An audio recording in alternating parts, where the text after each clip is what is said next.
listening to Kingston Community Radio on WGHQ Kingston. On your radio at 920 AM and 92.5 FM, and also online at mykcr.org. We all come together and stand together to serve our veterans. We invest in the latest technology. We take the time to train the next generation of doctors and nurses. We work together to make sure we heal their bodies and their minds. This is our mission. More than 300,000 of us working as one, together with families and loved ones. No matter where they live in this country, we'll be there. We stand strong, united. Stand with us in caring for our veterans. There was this one time I went snorkeling in the Caribbean when I was a kid. It really just blew my mind. We saw the most beautiful corals. I remember thinking they were waving at us as they moved with the ocean. And then there were all these amazing fish. I'll never forget it. It completely changed the way I look at the ocean. Most of us have a memory of being in nature we'll never forget. Let's protect the world's natural places so more memories can be made for generations to come. Visit worldwildlife.org. Hi, I'm Kelsey Grammer. Wounded Warrior Project supports injured veterans by connecting them with fellow warriors, by serving them through mental health and wellness programs, and by empowering them to live on their own terms. No one should face a battle alone. Join us at woundedwarriorproject.org. Hi, this is Jared Mans from the Spring Lake Fire Department, and I support Kingston Community Radio, and so should you.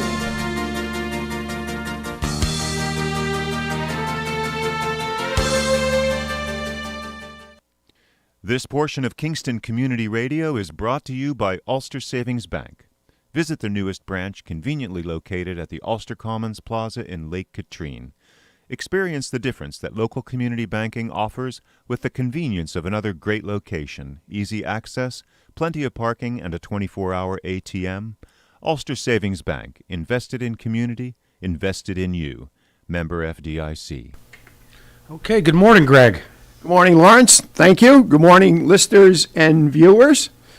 You are tuned in to the Kingston Community Radio Wednesday morning radio show, and we're broadcasting live from our studios here at 16 Lucas Avenue in Kingston, New York. 331-9255 is our call-in number, and we would love to hear from you.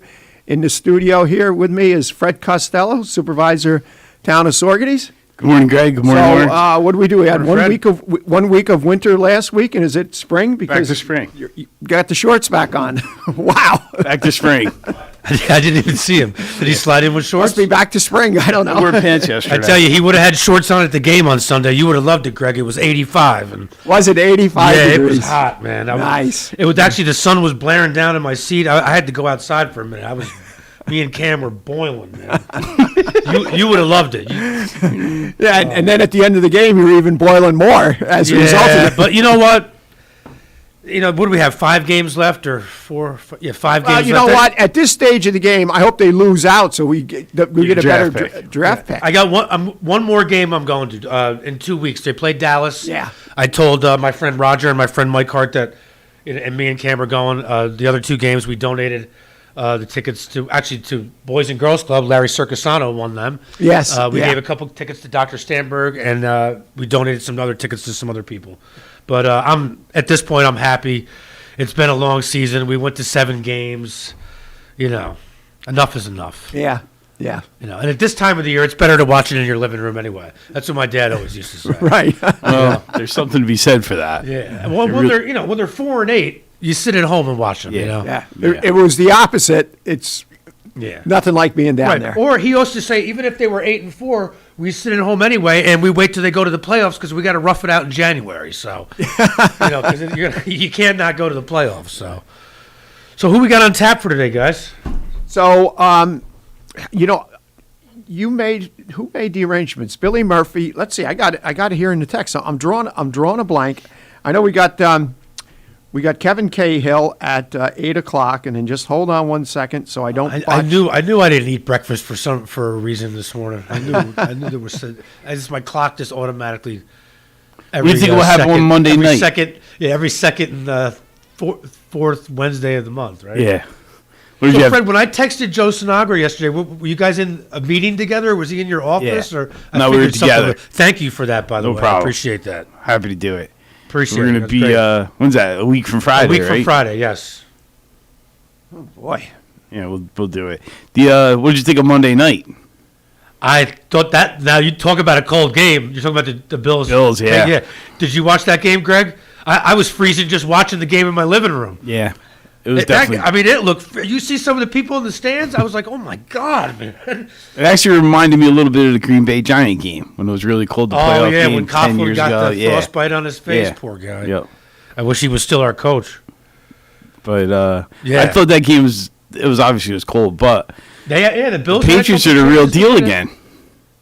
Yeah, the Patriots are the real deal again. Yeah, they are. I They're tell back. you, I'm impressed with Mac Jones. They're not like when Brady with the lightning touchdowns, but they have a good defense and they can score points when they need to. Yeah. Yep. So it's I can't think of her last name. Jennifer, right? From J.J. Newberry, the old J.J. And Newberry? Hicks. Jennifer Hicks. Yes. Yep. Yes. She's joining us. She'll be calling in. Perfect. Great. At 7:35. Well, I have Bob Circus. I have Sawyer Motors on the schedule. I figured either Bob would be calling in or Jennifer would. Bob might need a break because he had a big weekend. Yes, he did have a big weekend, a big successful. Good. That one successful? Yes. Yeah, it was good. great. Good for him. Yeah. It was great. It was a perfect day. About, I would say, 4:45, I went back down to the corner of Wreaths, Main and Market, the Wreaths parking lot. And you just couldn't even get onto the sidewalk. They were spilled out onto the road. Yeah, and he was giving all the toys away and the bicycles and calling the numbers. Oh, nice. And he's got quite a system in place so that, only one bike or one toy per child. Yeah. And then I made my way down to Marabella's and got warm in there for a bit until the parade started. And once the parade started, this is the fire truck parade. Right. I remember you guys were talking about it last week. Yeah.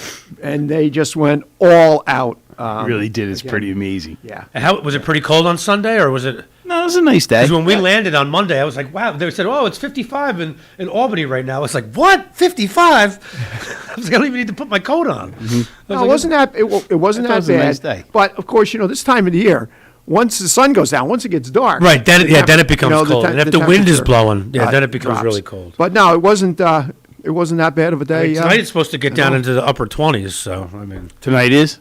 Yes. Which, for this time of the year, could be a lot worse. Once we get into January. So, Greg, when do you leave to go? Is that beginning of February, end of January? Well, I'm going to be away for. I'm going to actually miss 2 Wednesdays because when I get back, I've got a meeting up at Ithaca, but I'm going to National. Okay. Our STMA National in Savannah. So I won't be here the 3rd or 4th week in January, and then Jen and I leave February 11th. Okay. For and then you're usually back sometime in March, right? Yeah, March 11th. February 11th. Normal and you didn't get to go last year because of COVID, right? No, we pulled the plug last minute. And you guys drive down every year? No, we fly, but our van is down there. Oh, nice. Nice. Yeah. Well, you'll be having a good time this year. Oh, yeah. I tell you, I've noticed since... a lot of people live in Florida now. A lot of people have moved there from New York, from other Florida with the traffic now is nothing like I've ever seen. And I don't know if you're on the West Coast or on the East Coast. West Coast. I don't know what it's like on the West Coast, but my God, in Fort Lauderdale and Broward County, the traffic is ridiculous. And I don't mean like at rush hour. I mean all day long. Yeah. I mean, we took an Uber home at 1 a.m. from the beach. I mean, it took us an hour, a normal 20-minute drive took us an hour to get back to the hotel room. I was like, oh, my Lord. Now, that whole corridor of West Palm, Lauderdale, Miami. Yeah. It is. And the West Coast, 15, 20 years ago was nowhere near like the East Coast. And it's not anymore, but it has grown. And, we've noticed over the years how traffic has increased and picked up, and going out to a restaurant, you want to either have reservations, or a lot of the restaurants in Florida, they don't take reservations, they do the call ahead seating, and then you get on a priority list for that time. Right. So unless you head seating, I don't even know what that is. Yeah. Yeah, they do that in Broward County too. There are a lot of restaurants they won't take reservations. They won't take reservations. They just don't take them. You do call ahead seating, and then down like specifically down by the beach. There's so much foot traffic that they don't have to rely on reservations. They're constantly full all the time. Yeah. So, which kind of stinks because if you don't get there in time, then you don't get to eat at your favorite place or whatever. So you call usually around noontime, 1 o'clock, and you tell them a certain time. And you get on a priority list, so to speak. And then those that don't do that just walk in, they have to wait for the priority people to get sat first. Wow. There's one restaurant down there that's very, very popular. And, there's times where people who have not done that have waited an hour. Sometimes to get a seat? Sometimes more, yeah. Because I know that happened to some people that were at the condo that we stay at, and they said, we're not going to go back there again if we have to endure that. They never had likewise, they never heard about call ahead seating. And that's, Florida's the only place that I know, and there may very well be others that I'm not aware of, other places that do this. So apparently it's not just over on the West Coast, because as Lauren said, they don't take reservations over on the East Coast. Wow. Yeah, interesting. That actually, I can see that being an effective way to manage because, especially in places that do that kind of volume, I'm sure in the wintertime, in summer you get a table anytime you want, but in the winter, whenever everybody's snowbirding, those places explode. Yeah, and especially several of the restaurants, one in particular, the one I just mentioned, is a very popular one, has quite a bit of outdoor seating. Now, most of the time, even if it's cool or chilly, they got the heaters, so it's tolerable. But when it's unusually cold for Florida, unless it's people from the north, that there's some people in Florida when it gets down 68 degrees, they got gloves and coats and hats on, and they get adapted to that real warm weather. And then that's it. They can't handle. So a day like today, they'd be miserable. Yes. If they were up here, they would be they would be miserable. Do you notice it when you come home? Do your blood thinned? Well, the cold. I can't take the cold like I used to. Mm-hmm. I remember years ago, I could never work with gloves on, and that's why on 2 of my fingers I got frostbite years ago. And those are the first ones that start to they'll turn white, and they'll start to really sting. I was a klutz. I was the biggest clumsy klutz in the world trying to do anything with gloves. And actually, to this day, even though I wear gloves more, they're just so bulky. Now they have these newer thermal ones that are real thin. Yeah. I've got a pair. I got a pair of them. So like we go to a Giants game. So even though we put the sleeve on the beer bottle, the beer can, it doesn't get my hands freezing cold. Those gloves are handy though. Yeah. The mechanics style gloves. I just ruin them too quick. They're great though. Yeah. And they are for as thin as they are, they do give you a lot of warmth. They do. Nothing like the heated gloves I have though.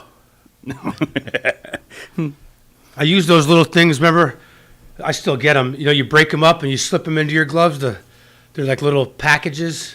Oh, the hand warmers. Yeah, the hand warmers thing. Yeah, I use those. I got a bunch of them, like a box of them. I still use them. Yeah. They work great. Or the foot warmers. They work good also. Yeah, they actually have socks now that I use for skiing that they get a little too warm because I'm sweating when I'm skiing a little bit, and I got to take them out of there, so I don't use the feet ones and the foot ones anymore. But the hand ones, they come in handy, man.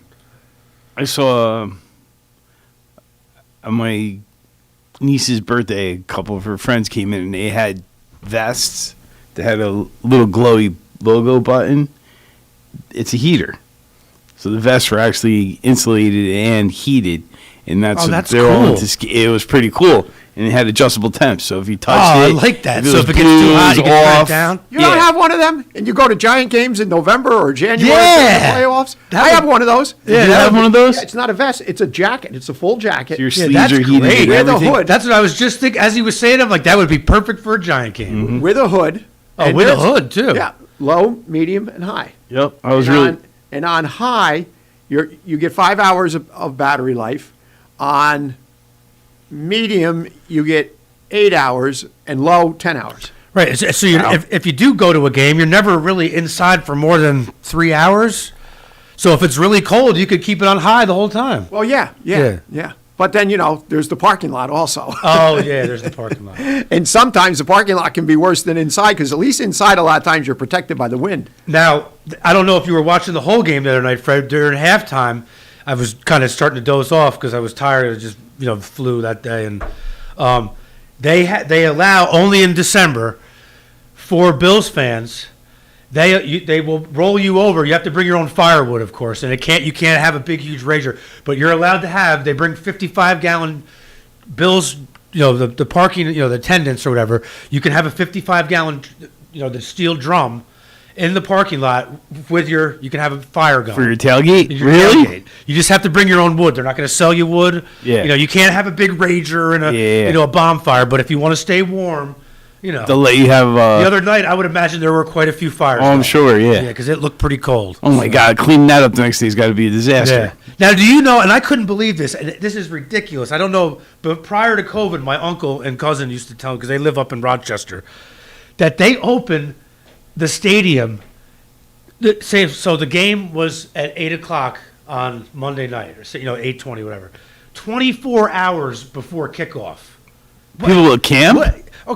Say they play a Sunday at 1 o'clock game. You're going to go there at Saturday at 1 o'clock and start tailgating? Are you even going to be No, you're not going to get any good rest. You're going to be out of food and everything by the time. But these people that have, like you see them down there, they have to park along the curb. Yeah, the big campers. The big RVs, the big campers. I can visualize. Well, when we used to, when Campers Barn used to rent we used to go pick the camper up on a Saturday afternoon at like 2 o'clock. My dad would plug it in to the garage. We would have to leave Kingston at like 6 o'clock to make sure we were online at 8 to get one of those curbs. And it was like a mad dash, campers flying through the parking lot to get to a good spot. There is some process that it has to obviously be in place. We've been at the gates, not that far back either, where we're off Patterson Plank Road. Right, I think the same way. You go under the... And there is campers set up, there are RVs set up. They have to get in there before 4 hours or 5 hours before game the time. the gates don't open till 8 o'clock. So somehow they get in there. So there's some mechanism, there's some process, there's some I think they because they're all set up. They got the grills going, and it's quite elaborate. They need to come up with a different system for next year because there's no ticketless, paperless, whatever entry. I've only had my tickets work on my phone once or twice this year. I've had to walk up to will call I'm going to have to do it again for the Dallas game. My barcode doesn't go back and forth. It starts moving and then stops halfway through. So I called the ticket office because I'm allowed to. Their tickets are in my mother's name, but I'm allowed to call on behalf of her. I'm like, listen, my barcode stops moving. It starts as I get closer to the stadium. It starts to slow down and then it just stops. Yeah, but are you dumping it into your ticket wallet, or are you going right off the Giants app? Well, I have all my tickets are right on the Giants app. Usually, whoever I send the ticket. No, you can't because I don't have a Google Wallet or any of that. But everything was working fine the first two games, but for instance, when we went to that game with Nina and Tony and everybody. Tony and Leanne's ticket worked fine. Their barcode was working fine. But me and Cam and Nina and Dwayne, our tickets didn't work at all. Well, because what happens is there's so many people on the internet, it bogs down. Well, that's what I was thinking. That it's got to be an internet thing. Now, I don't know where you park, but where we park so close, when we want to get out, we park pretty much back we're in J16, so we can literally, we're like lined up with the Quest Diagnostics thing. So we want to get out and get right on Route 4 and then we take right off and go. You're in L, so you're just like a lot over from us. Yeah. So I think that we're so far back that we're not picking up the Wi-Fi. So I went up to the nice gentleman the week that I met Carl Banks. When I went up there, and she goes, I've never seen nothing like this before. She goes, I've seen it freeze up, I've seen it do this, I've seen it do that, but I've never seen the barcode just stop. Wow. So she goes, next year, what you do is you have every season ticket holder has an agent.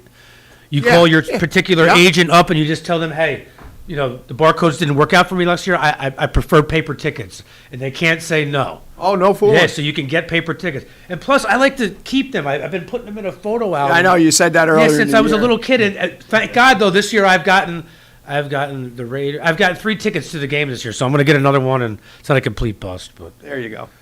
So is the 7:30 guest coming in or calling in? Calling in. Okay. We calling in. And let's see. You got an announcement there. I've got one here, I believe, because I forgot to bring the flyer, but... We also should mention that the first responders and Sawyer Motors are doing their toy giveaway. That one's by invite. That is by invite. Until all the invitees are taken care of, then they'll give it away to... They'll just open it up. Yeah. Okay. All right, so all are invited to Wreaths Across America. This is sponsored by the Starters VFW Post 5034. The bus trip will be going to Saratoga National Cemetery to remember the fallen, honor those who served, teach our children the value of freedom by placing wreaths on grave sites. This will happen on Saturday, December 18th. It's $15 per person. The bus will be leaving from the Greco Senior Center at 10 a.m. and it will return approximately 5 p.m. We will have a cash lunch stop along the way. To purchase more wreaths, the cost is $15.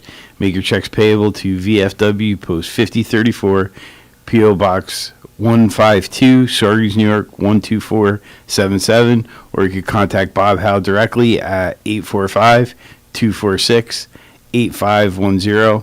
Don't say I should have, say I did. And we have an ugly sweater public ice skating. Oh, nice. Sponsored and also to benefit the Saugerties Skating Club of Saugerties. Happening on Sunday, December 19th from 3:15 to 4:45 p.m. Break out the ugly sweaters and join in the fun. There's going to be a visit from Santa Claus, a bake sale, 50-50 raffle, gift basket raffles, $10 admission for adults. And I imagine I believe it's $7. It doesn't list on the flyer here for students, $3 for skate rental. And again, that's Sunday, December 19th from 3:15 to 4:45 p.m. at the Kiwanis Ice Arena, 6 Small World Avenue, right in the Cantine Veterans Sports Complex. Break out those ugly sweaters and join in the fun. Yeah. That's fun. That's the first one I heard of this year. Ugly sweater party. A couple years ago, that was overplayed, but yeah, it's pretty. Yeah. It's good to see that it's still hanging around. So we'll see how many the variety of ugly sweaters that show up that day. I'm sure there'll be some pretty creative ones. There I'm sure. That actually will probably be fairly well attended. The skating club's sizable organization, right? They are. They've grown in leaps and bounds, and they've really expanded too on their instructional, where now I don't recall how many certified instructors they've got, but they've expanded on them, and they'll literally take from the very beginner that never had skates on, right up to the more advanced that want to continue. And, hopefully get a chance to compete in the Empire State Games, or, if their expectations are high and their initiatives are there, possibly the Olympics. Yeah. Fun. When the Empire State Games are fairly around then, too. Yeah, they're usually the first, right around the end of January or the very beginning of February. It's always that time frame where I'm home back from National, but before I go to Florida. So I want to say, depending on how things fall on the calendar, the end of January, beginning of February. I'm sure it's going to still be substantial, but prior to COVID hitting, our rink was so well represented.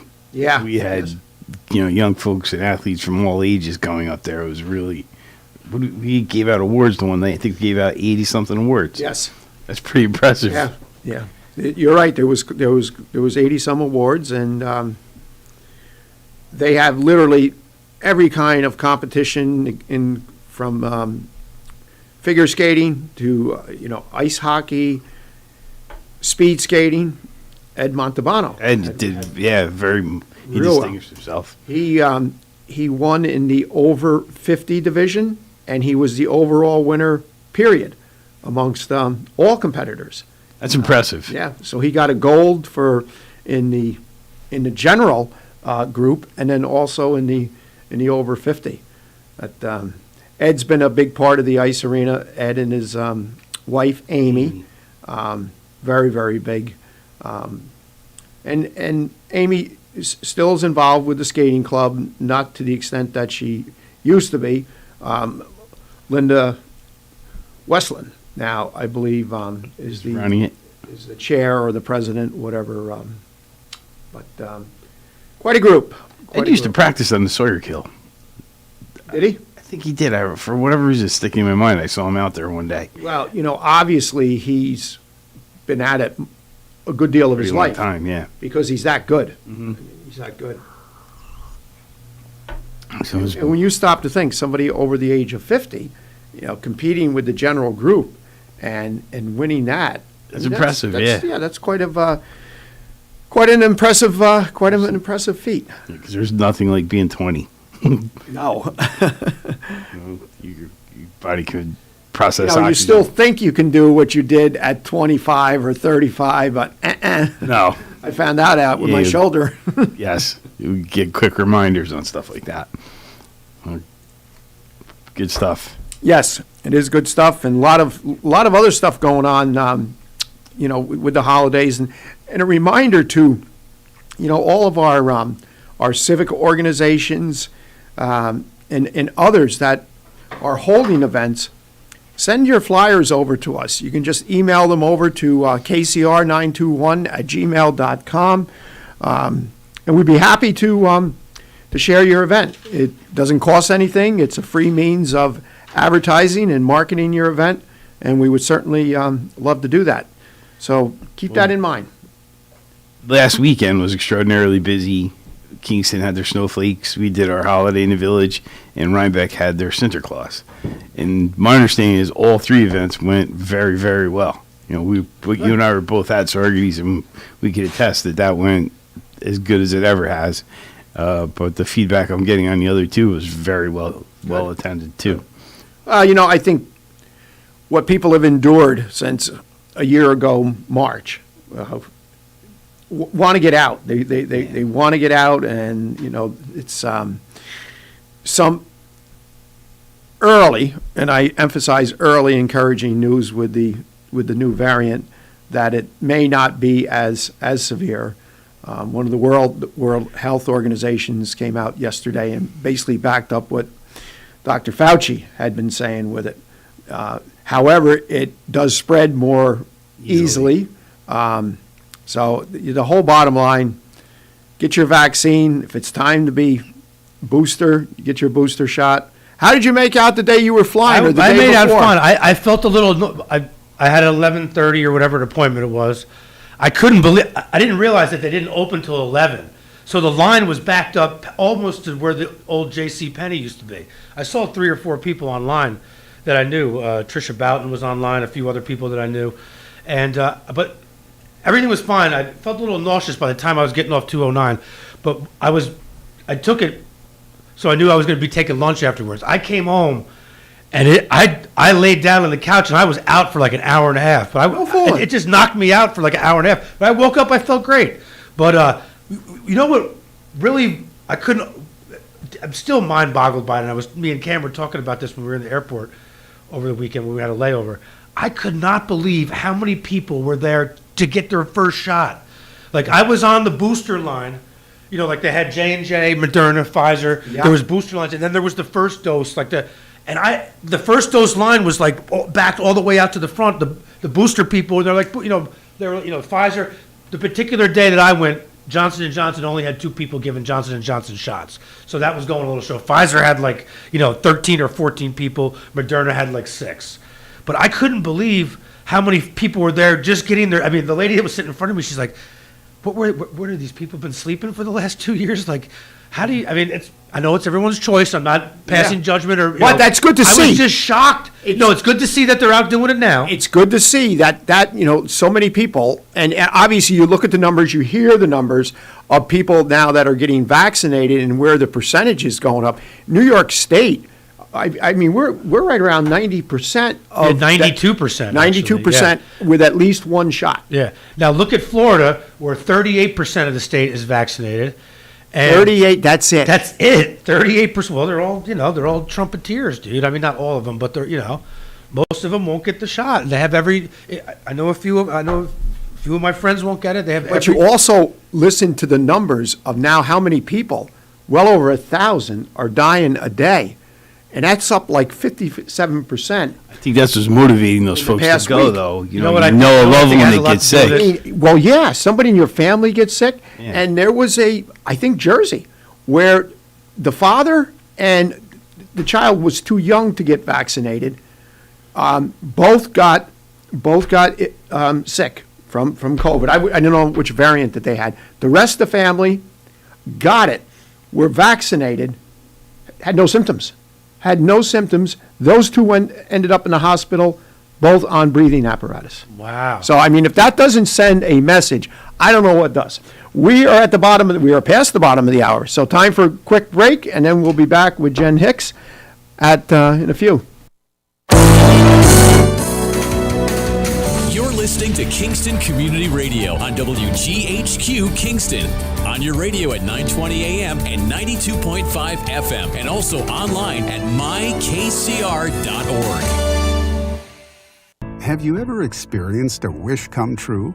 For a child battling a critical illness, a wish come true can be a turning point. One song, one dance, one game, one adventure, one moment changes everything. Make-A-Wish needs your support to grant the wish of every eligible child. Visit wish.org now to help grant more life-changing wishes. Together, we can transform lives, one wish at a time. This is Greg Chorvis, and once again, the WGHQ Happy Christmas Fund is asking you to help the needy this holiday season. For the last 50 years, the WGHQ Happy Christmas Fund has helped less fortunate families have a happier holiday. Look for our collection boxes at the local branches of the Ulster Federal Credit Union, Rondout Savings Bank, the Mid-Hudson Valley Federal Credit Union, Ulster Savings Bank, and at the Kiwanis Ice Arena in Sorgenes. Thank you very much, and have a happy and Merry Christmas. Hi, I'm Steve Thomas for Habitat for Humanity Restore. Habitat Restores are nonprofit home improvement stores and donation centers that sell new and gently used furniture, building materials, and appliances to the public at a fraction of the retail cost. The Ulster County Restore at 406 Route 28 in Kingston needs your donations. Call our hotline at 845-853-7499 to schedule your free pickup. And thanks. Everyone is talking about healthcare these days. America spends twice that of other developed countries on our healthcare system, yet our health ranks near the bottom. How can we stop spending so much and getting so little? By shifting to a system that gives more patients access to strong primary care. Primary care can help make America healthy again. To learn more about the benefits of primary care, visit www.healthisprimary.org. This message is brought to you by America's Family Physicians. Screening exams for breast, lung, or colorectal cancers are necessary to detect and treat disease at its earliest, most curable stage. But you may have some concerns and questions. Answer your questions and ease your fears by visiting radiologyinfo.org. In addition to information on screening and wellness, you'll find more than 200 descriptions of radiologic exams, procedures, and treatments to help you prepare. Get informed and be prepared. Visit radiologyinfo.org, produced by the Radiological Society of North America and the American College of Radiology. Hi, this is Winnie from the Rosendale Seniors, and I support Kingston Community Radio, and so should you.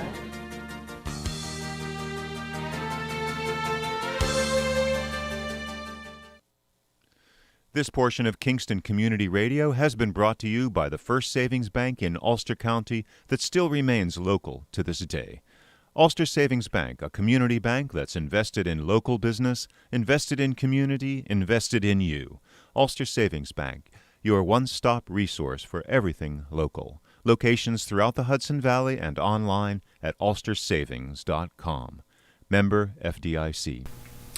Thank you, Lawrence, and welcome back, viewers and listeners who have been with us the first half hour. And those just joining us, 331-9255 is our call-in number. We are expecting Jen Hicks to be calling in. I'm going to shoot her a quick text in case it fell off her calendar or something urgent came up. So we'll see what she has to say. I think it'll be exciting to hear her perspective. For folks that grew up in Saugerties, Newberry's was a staple. We would go there. I remember going there with my mom because they used to make custom shades on the spot. And then that trend obviously expired. The mall displaced all the retail. And that building's kind of it's been underused for that period of time. But Jen bought it. It's done some incredible renovations and has set it up. Is that right in the village? Or right in the center of the village on Main Street. Pretty incredible. And she's gone above and beyond to restore it and make it useful again. And she's used it I've been there for a number of art events. And they were all very well attended. And but she has a vision that goes past that. And I kind of see a synergy developing, especially on Sunday. They had music in there. And Upstate Films was part of that. And Newberry's hosted the party for Upstate Films when they had their grand reopening at the Orpheum. And there's just this unique synergy starting to develop between the business community there and figuring out how to welcome people and to leverage the experiences we have with the car show, with the Holiday in the Village, with the other events when we shut down the village streets. But it's going to, as that evolves, it's getting stronger and stronger and more exciting, and it just creates another opportunity. So it is exciting to hear about her vision. She had an interesting career as well, and she's an artist herself. So hopefully she remembers to call in and we can enjoy. One of the nice things that I always enjoy with the Sawyer Motors Car Show, years ago when we had the Jazz Festival in the village, New Year's Eve, which of course this year we're not going to be doing, but Holiday in the Village on this past Sunday, when they closed the streets down, and you got all the restaurants are open. Some of them are serving right from the sidewalk. It's almost like a street fair in the city. It's great, and to see all it's almost like a street fair in the city, and to see all the people that turned out, and that was by far, again at 4:45, that was the largest gathering of people that I've seen. Okay, at that Wreaths parking lot, literally, you could not get onto the sidewalk. It was the parking lot, all of the sidewalk at Market and Main, and spilled back onto the roadway. So it was just great to see, and great to see the number of kids that received bikes and toys and gift there's cards. A picture from the stage where Bob and his crew were on the stage doing the giveaways facing back. Oh yeah? Yeah, and it looks like a rock concert. There was people everywhere. It was pretty cool. It was really neat. So congratulations to them. And I keep forgetting to mention the Kirsted House had a huge day as well. They had Santa in the barn. That's right. And the barn looked amazing. Marjorie and her crew did a great I forgot job. all about that. I should have walked down. It was awesome. I forgot. I was there fairly early, and they had planned, I forgot how many hundreds that they were expecting to do giveaways for, and it was only like 2:30 when I was leaving, and they had gone through like 80% of it. So I'm sure they ran out, and at some point, because that line was out almost to Main Street for a while. Pretty incredible. I remember we were walking up to go there, and I saw people standing by the sidewalk, and it didn't click that would be the line. I just assumed that was folks congregating and talking and visiting with each other. Then we got there, I'm like, holy cow, that's a lot of people waiting to see Santa. That's great. So there was certainly a lot to do, and it was great. That fell right off my radar because I was there early in the day, and then I left. I just love walking, and seeing the businesses and all the activity that was going on. And then, like I said, I got back into the village, I'd say it was about 4:30 or so.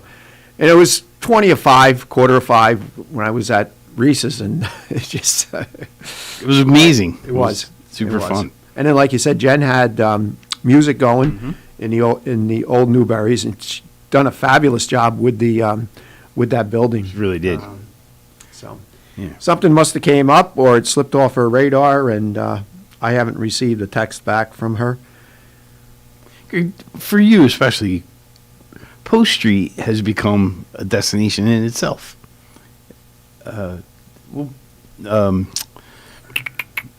There's the coffee shop there, Olson and Company. Oh, yeah, right on the corner. Yeah. Yeah. And, that folks now will go through there to get to Stella's and Partition and Bella Luna when it's open. So I probably could count the times I was on Post Street growing up. I find myself on Post Street all the time now. Yeah. It's So as you're going down, you go past Stella's. Mm-hmm. You go past the coffee shop, and you make a right. Jane Street. Oh, Jane Street. Yeah, I was going to say, I how got do 10 you get? heads. Yeah, Jane Street's become its own destination. Yes, Jane Street has become its own. Yes. Oh, I agree 100%. Yep. Yeah, because now you have the. I see. I thought you were talking the coffee shop. I know. I'm trying past- to confuse you. That's also become its own little. I know thing. because the number of cars that park, and of course that's kind of narrow through there, and thank God there's no parking on the opposite side, or you could not get two-way traffic through. No way. No, there's been some You're discussion talking about at what is it, 6 Jane, 11 Jane? Yeah, part of that is the Newberries, the back entrance. Yes. So that they've, I think it's 11G. I thought it was Post Street. So And then you've got the coffee shop there. Olson and Company. Yeah. Yep. Yeah. So that's become kind of its own little niche destination. I think it's kind of cool. And I thought that was unique. And then a close friend of ours reminded me that there used to be a bar way back on Jane Street. Oh, it had to go way, way back. Yeah, Joan told me that. Even before my time, because I grew up right there. Yeah, that was your hometown romp, right?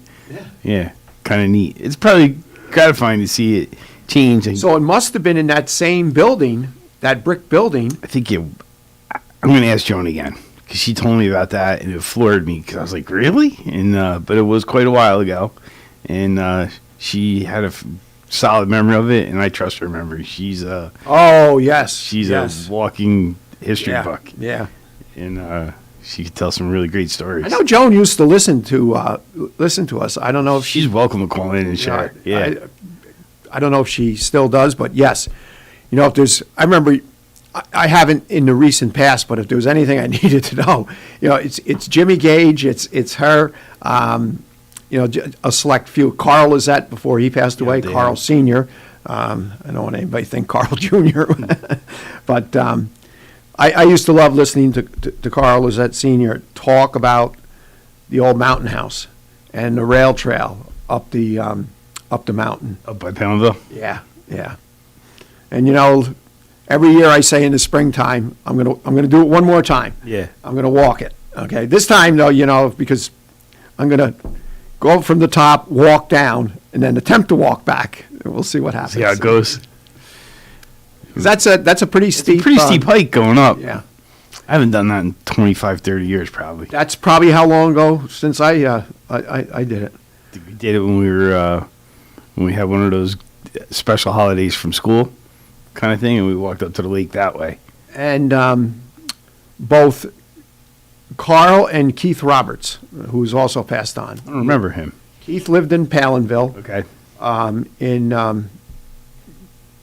He lived over, I forget the name of the street. If you were to leave the golf course, because he was a longtime member at Rip Van Winkle, played golf with him many, many times.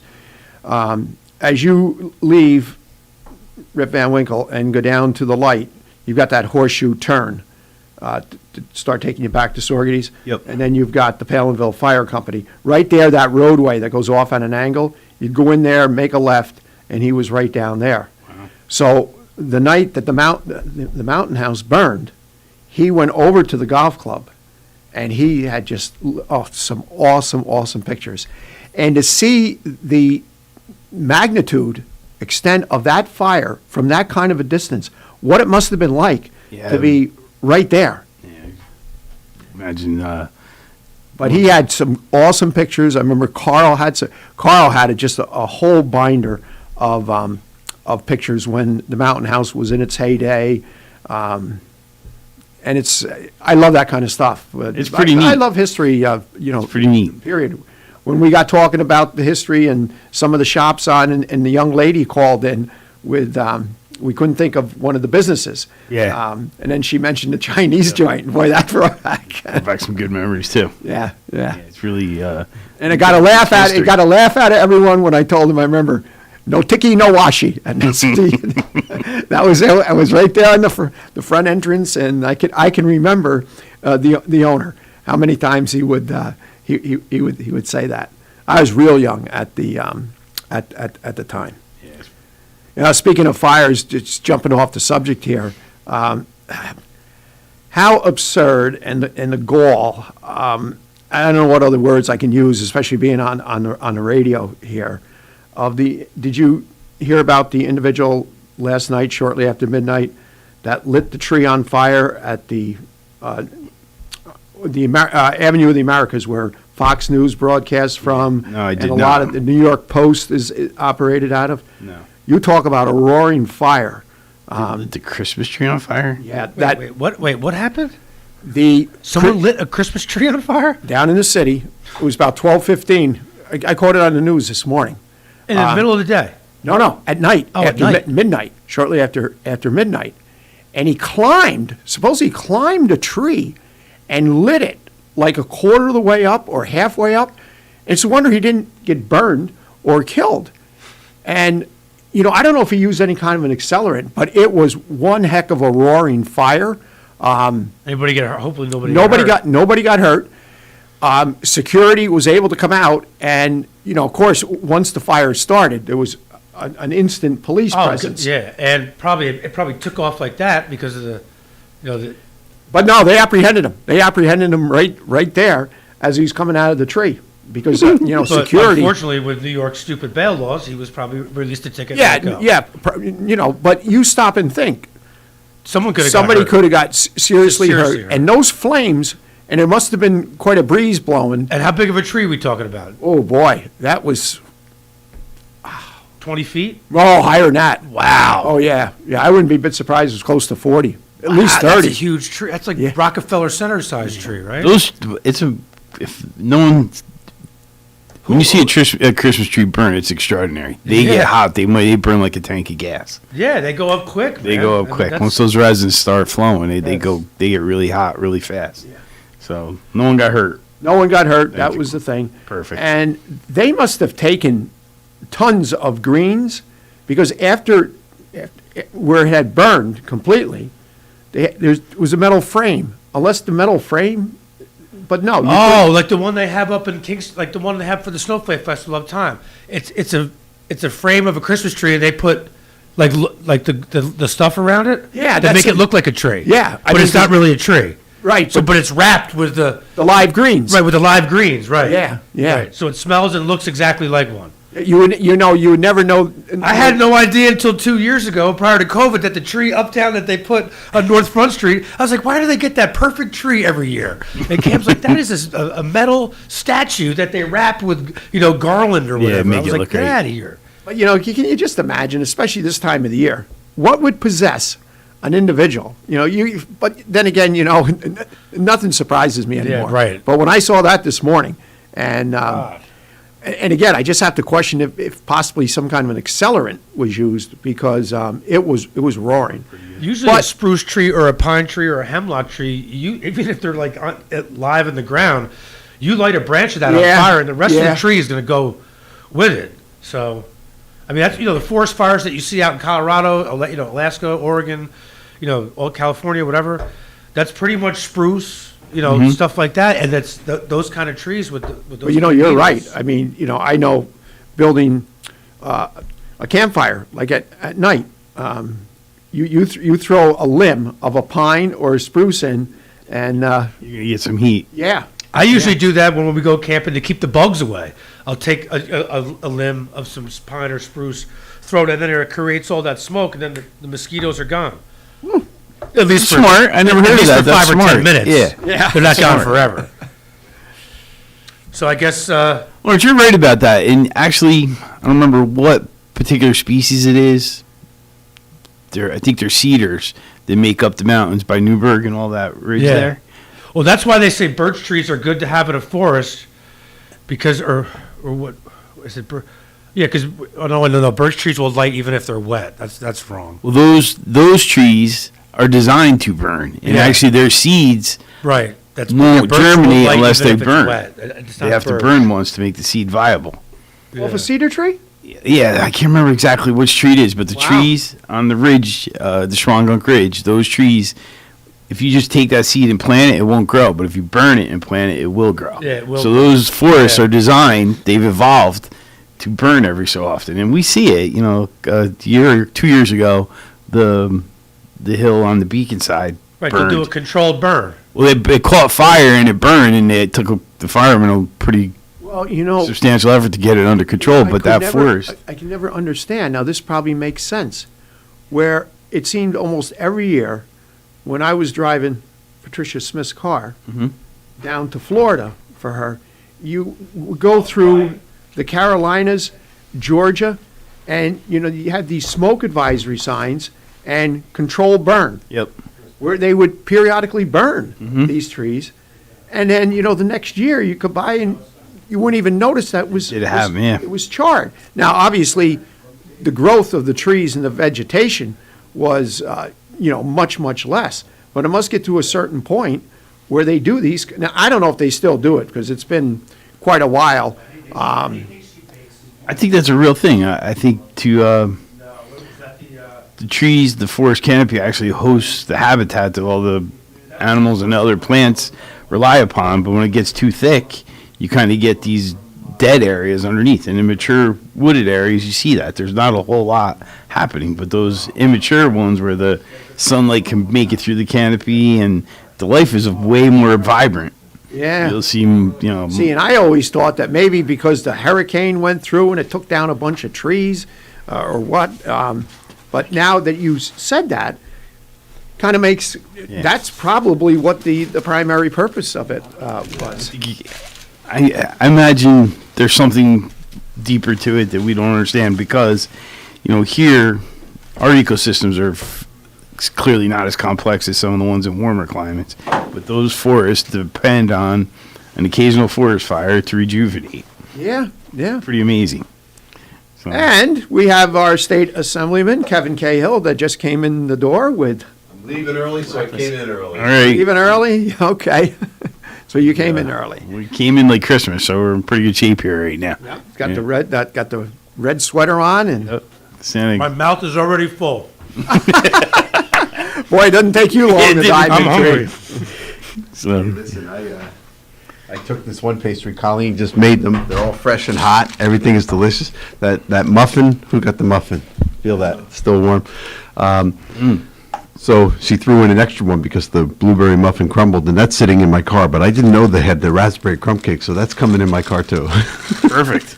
I was just telling Lawrence, it reminds me of a restaurant in Kingston that's no longer here called Paul and Doris, and it was Paul and Doris Seafarth, and they closed the restaurant and went on to cook in the soup kitchen. That's what they did. But when they had the restaurant open, and they passed away, unfortunately, when they had the restaurant open, Jimmy Satile and I would arrive there at 7 o'clock in the morning, 6:45 in the morning, 6:30 in the morning, and get the raspberry crumb cake right out of the oven, and it would make the trip to Albany just the most heavenly trip in the world.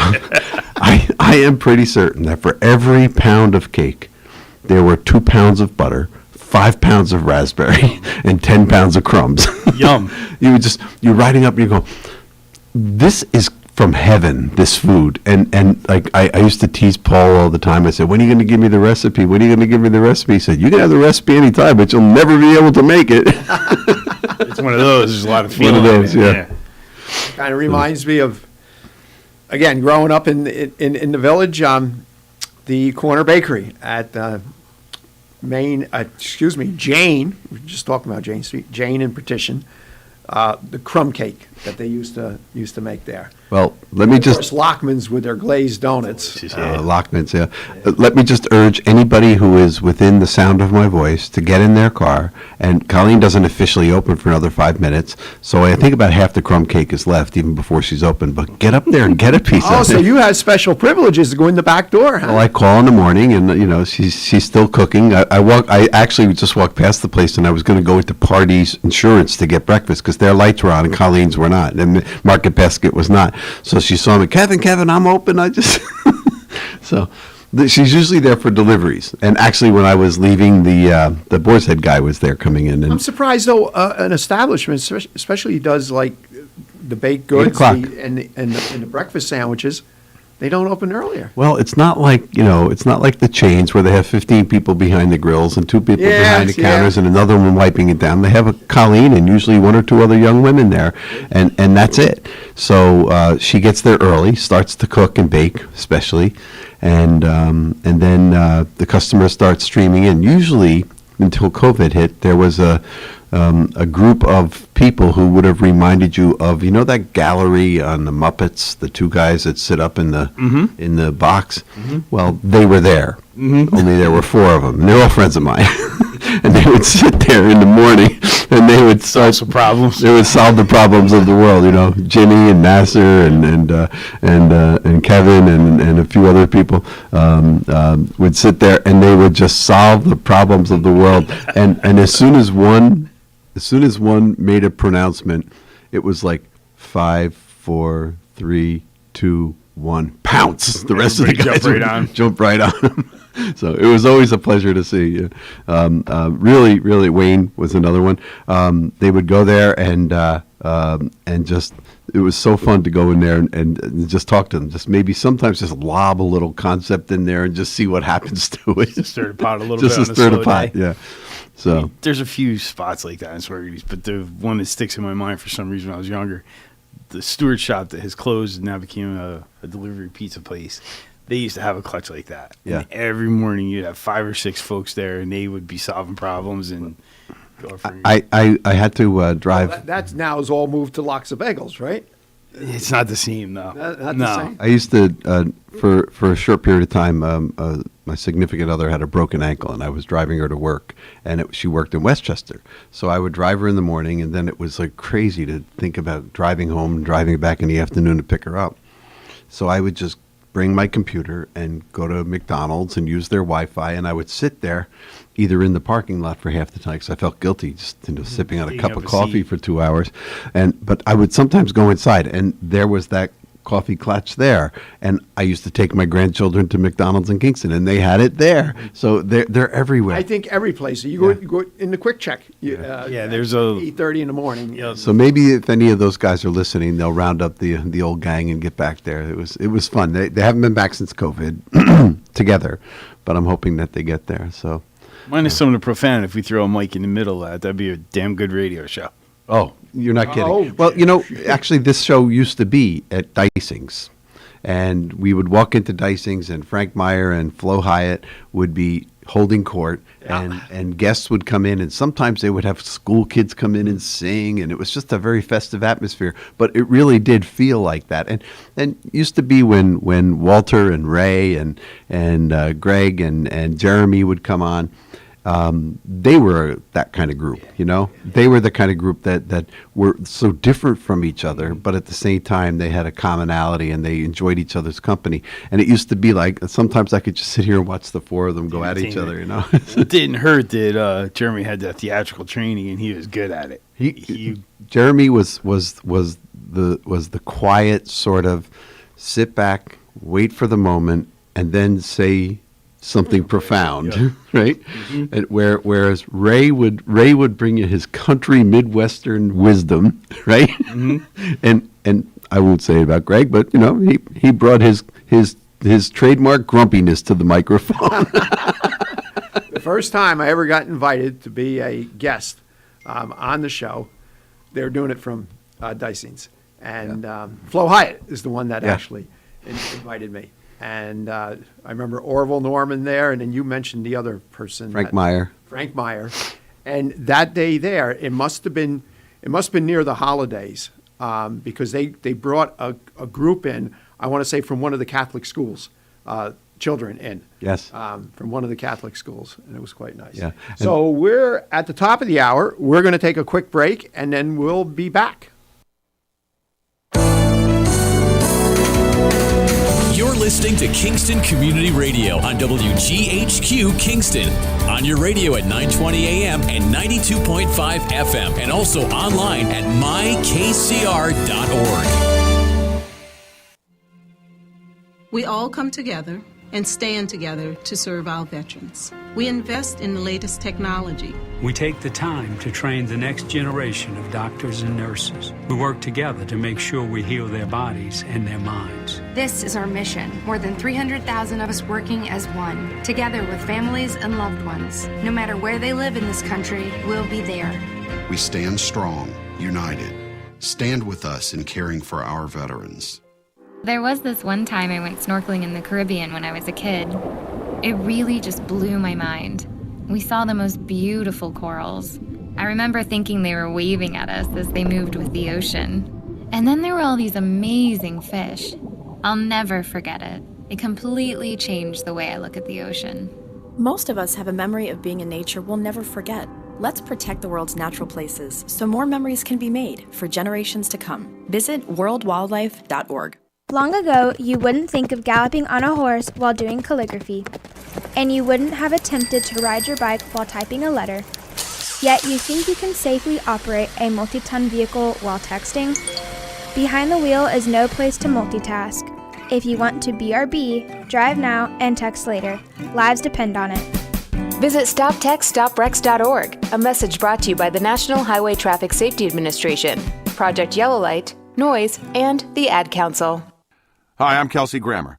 Wounded Warrior Project supports injured veterans by connecting them with fellow warriors, by serving them through mental health and wellness programs, and by empowering them to live on their own terms. No one should face a battle alone. Join us at woundedwarriorproject.org. Hi, this is Jared Mans from the Spring Lake Fire Department, and I support Kingston Community Radio, and so should you.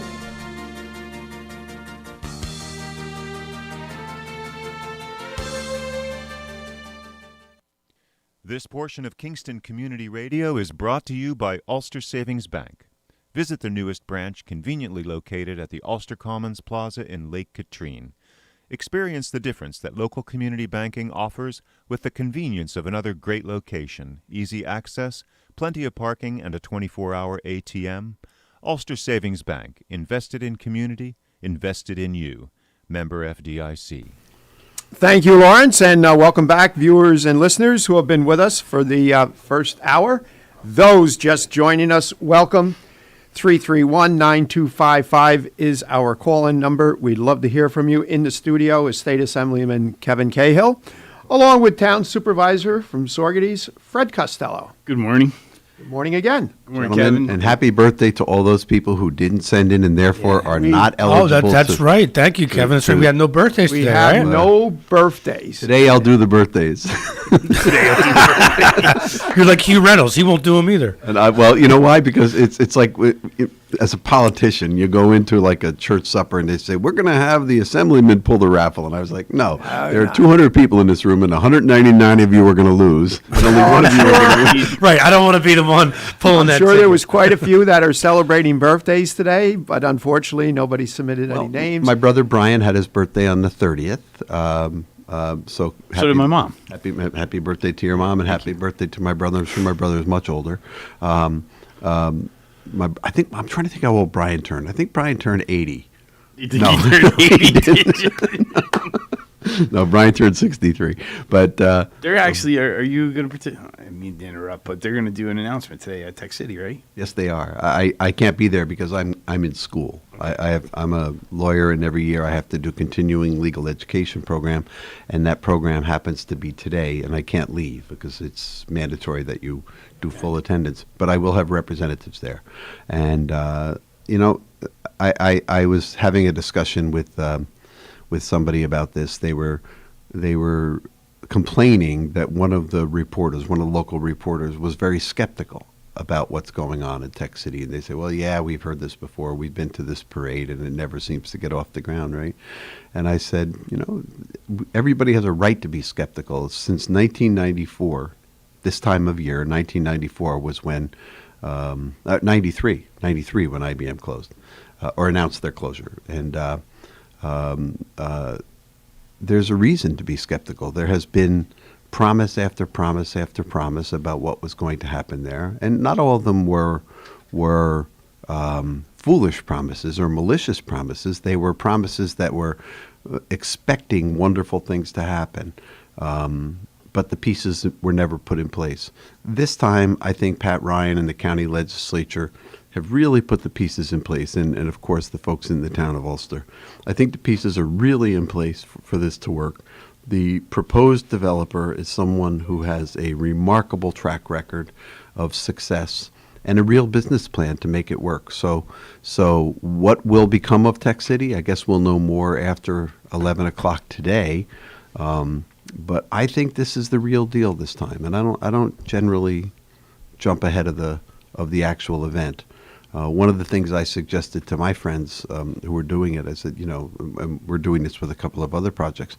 Let's stop talking about them until they actually produce. Mm-hmm. And when they produce, then the public will talk about it. The public will talk about it themselves. They won't need us to raise it. Yeah, I don't know why I thought about it, but when you hear quarterbacks talk after a game and there's just interception during the game, they always say every interception has its own story. And as you're talking about Tech City, all the fits and starts have their own story, but there was a common theme. The ownership wasn't exactly a good partner in many ways. Allen Ginsberg and I got acquainted very early on in his tenure. We actually met in Saugerties at the old the restaurant on 212 that's no longer there. Rick Orlando's place. Rick Orlando's place. Yeah. I'll tell you a story about that someday. But we met there, and I'll tell you right now. I ordered the Diablo pasta dish, and the waitress came back out, and the server came back out and said, "Are you sure?" And I said, "Yeah, I like hot food." She said, "It's like an 11," and I said, I can handle it. I'm good at it. So she brings it out, and I take a forkful, and I was like, if this is your 11, you got to go back to school, because this is the easiest. I said, this doesn't even taste like it's spiced. And she said, are you serious? She said, people sweat when they eat that. And I said, well, it's not. So she said, I'm bringing it back to the chef. She brings it back to the chef, and she comes back out. She said, sure enough, you were right. He gave you a dish that he did not fully spice, but he's done it now. And I could look over in the corner. I could see the chef looking out of the kitchen. Yeah, he's going to teach you a lesson. And I took one bite out of that thing, and I kid you not, I was lifted out of my chair. And then I said, hi, my name's Kevin Cahill. Hi, I'm Allen Ginsberg. So maybe it was portending the future, but I got hurt that day. Yeah. It wasn't 11. Yeah, but I think that he took on. I believe he came here with the right intentions. Sincere. I think he had encountered things along the way that he never expected. I think he was more comfortable in a different kind of business community than we have here.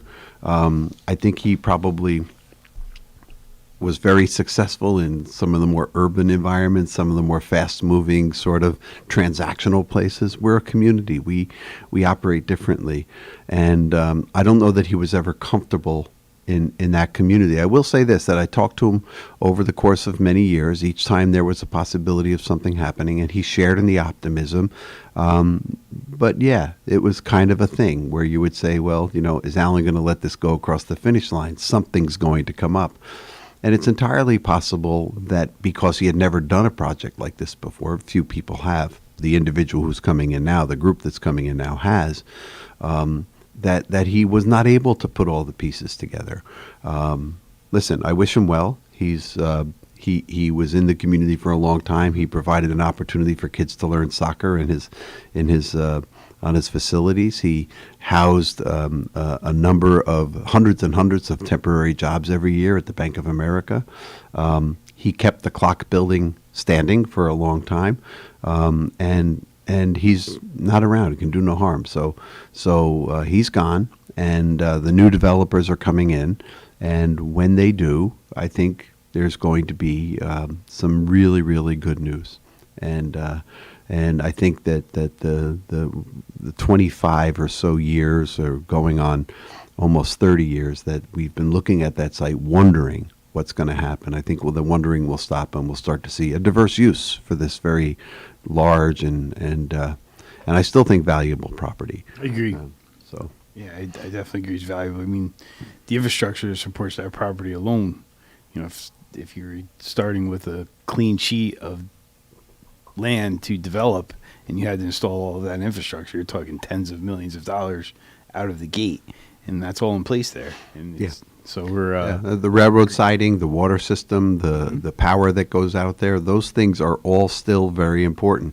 Maybe the buildings, which were built to IBM specific, no windows on offices, all the offices inside, the windows were only on corridors, and that's kind of like a very 50s and 60s industrial type affair. That might not be entirely suitable, but I think something can happen there. I think good things, and let them be creative, and we'll see where it goes. So, as far as a lot of times buildings that get abandoned, they don't get used for a period of time. There can be a tendency for leaks, mold, or mildew. How the interior of the buildings, to the best of your knowledge, or? I think it's a mixed bag, Greg. I think that there are portions of it, the portions that I have seen, there are portions where there have been leaks. There are portions where there have been there's been mold. There are portions where there have been other issues, but there are also portions that are fairly well preserved, because don't forget, a large portion of the property has been used over the course of those years. It hasn't really been abandoned. And probably the biggest issue that our community had with Mr. Ginsburg and his development was the tearing down of certain buildings in an irresponsible way. I don't know whether it was his fault or his contractor's fault, but they put dangerous stuff into the atmosphere out there when they tore down those buildings. They were chock full of asbestos, and it wasn't properly contained. And they turned out with a hazardous waste site as a result of the way they tore down some of the buildings that were antiquated. Were they stripped out of all of their assets, like some abandoned building? I remember the candle factory. Mm-hmm. After it closed, the plumbing was gone, the electric was gone. Anything that could be sold as a commodity was disappeared. That, to the best of my knowledge, has not happened at the former IBM facility. So there's great promise. And we saw last summer with Joe Conkra and his folks turning it into a venue, which was also interesting. And there's been off and on interest in the property that I think that with the appropriate developer who's prepared to spend what it takes to make it happen, who has the faith and the support of those around them, I think we're going to see some good things here. This is as good a reason for this community to be optimistic as we were pessimistic 28 years ago when IBM made their announcement that they were going to change the way we live around here. Mm-hmm. So I think we're on a good track. Oh, that's good. That's good. Actually, when I was a senior in high school, they had this. I don't know if I'm using the right title for what was a school and community where I worked at IBM. I was done with classes at 11:06, I believe the period ended.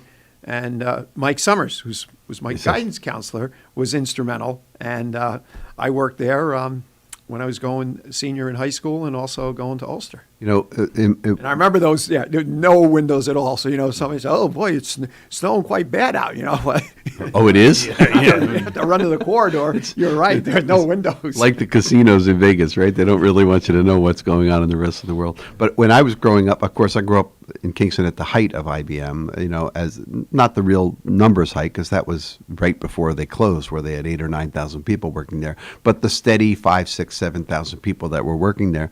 And I'm going to say 1 out of 5 people in my neighborhood worked at IBM, and it was always a big mystery to me. So When my kids were young and my brother-in-law was working there and he brought them to the Christmas party, I was more anxious than anyone to see the pictures because I always knew about IBM inside, from yeah. afar. So this was an insider's view. So The local version of North Pole. it was, yeah. It was a really elaborate thing, and my kids would come home, and they were little babies at the time, 2, maybe 3 years old, and they would come home and they would be babbling about all the whole Christmas experience that they had, and of course a lot of pictures. So I probably still have some of those pictures, but they were good citizens in our community until they stopped being so, and we found out that they left a legacy of pollution, which so many corporate entities do. Between the two giants in New York State, I would say would be IBM and GE, and as much good as they did providing employment, they left some serious damage. IBM to the facilities, not just here, but across the state that they owned, they were less than responsible with the chemicals that they were using for transformers and for cleaning purposes and that sort of thing. And GE, of course, with PCBs and dumping it straight into the Hudson River. I mean, that is just that to me. To me, that's a crime. I think GE should go on trial for that. And I've been one of the people that have been urging the federal government not to let up on them. They did a cleanup around Fort Edward, but the second hottest spot is around here because this is where the waters are so they pool here from coming down the city and coming up from the city and down from the mountain, and we have some deep parts of the Hudson here, and embedded in that sludge at the bottom of the Hudson is a significant amount of poison that GE put in the river, and I think they should be held responsible for taking it out. It will eventually disappear, or get so. It will get so diluted that it will become relatively innocuous, but for generations to come, they're going to have to be cognizant of it and be aware of it. So that's that. So my staff forgot to tell me. They said there's no follow-up from the last show, which is untrue. So our good friend Paul called me up and last time when we were on the air, and and we discussed the connection between the bail laws and the rise in crime. And although my staff forgot to add that part, I did some research myself, and I was surprised to find out that the murder capital of the world, Chicago, has the judges in Chicago have the dangerousness tool. The very thing that we're hearing so much about here, that, you can't put somebody, you can't deny bail because of dangerousness in New York State. They have it in Chicago, and it doesn't seem to make a difference. In fact, in 64 major cities across the country, I think that's how many cities there are with over 1 million people, crime has gone up significantly, more than 20% in each one of those cities. It doesn't matter whether it's a Democratic leader or a Republican leader or a red state or a blue state, or, interestingly enough, a state that has bail reform or not. Crime has just gone up. And the only pattern, the only overlay that can exist to say this is what happened with crime is some other stress in society. When you see another stress in society, you can, as that stress increases, you will see crime increase. And in the case of COVID, it was economic stress and isolation. Those two factors together are the only common thread we can find across the country in the increase in crime. So and I am entirely optimistic that in 2022 we are going to start to hit that glide path away from COVID. I think the latest variant, the fact that it is more contagious and less powerful, is actually probably a blessing. Yeah, from the early indications, that's some good news. Yeah. And just, I think it was 2 days ago, in line with what you're saying, I'm not sure which medical journal or which medical organization came out with the increased percentage of individuals with high blood pressure as a result of the stress from the pandemic. I just get it from coming on the radio. So just to put a lid on the crime issue, there really has not been anything definitive that can be pointed to. Yes, you can pick up an anecdote where somebody who was released with no bail or low bail, or was released where they otherwise would have been incarcerated before bail reform, committed a crime, but there's no evidence that it is in any greater extent or any more severe crime than it would have been had those very same people been subjected to the old bail laws. There are a lot of other factors at work here, and we still have a lot of work to do. When somebody gets released on their own recognizance or on a affordable bail, the judges also have a whole slew of other tools that they can use. They can use electronic monitoring. They can place restrictions on the person. They can require them to report on a regular basis. They can hover over those people, and if they violate their parole from a previous crime, or if they commit or are suspected of committing a crime, they can be arrested immediately and then held in custody. So in answer to Paul's question, no. Based upon everything we know so far, and of course it's too early to tell. Bail laws have only been in effect for a year and a half, about, give or take. It's too early to tell, but there's no reason to believe that this uptick in crime that the nation saw in every major city and in also non-cities is related in any way to the New York State bail law. Because if it did, I don't know how we affected Kansas. So it's a curious thing. I think underneath all of that, though, is the temperature of debate is so high that it's influencing our thought process about everything. So we can't just look at a pile of facts and judge them for what they are. We have to look at them suspiciously and identify some underlying motive why someone would be willing to do that. And we want an answer, Fred. That's we want an answer, and the easy answer is if this, then that. Right? That's always the easy answer. Yeah. And then there are those of us who support bail reform, and we want to say, oh no, don't touch that bail reform. Anything you say critical about it is hype, and we dismiss it out of hand. I think what we ought to do as a society is sit down and say, what do we want? We want a safe and just society. And how do we get there? Within the confines of our Constitution, within the social norms that we've developed over the course of years, and what do we do about it when somebody breaches those rules? And how do we deal with it? And what is the underlying cause? I would take crime, some housing issues, some poverty issues, and a couple of other things that we deal with as sort of the burdens of society. And I would look to two factors, the economy and the absence of mental health services.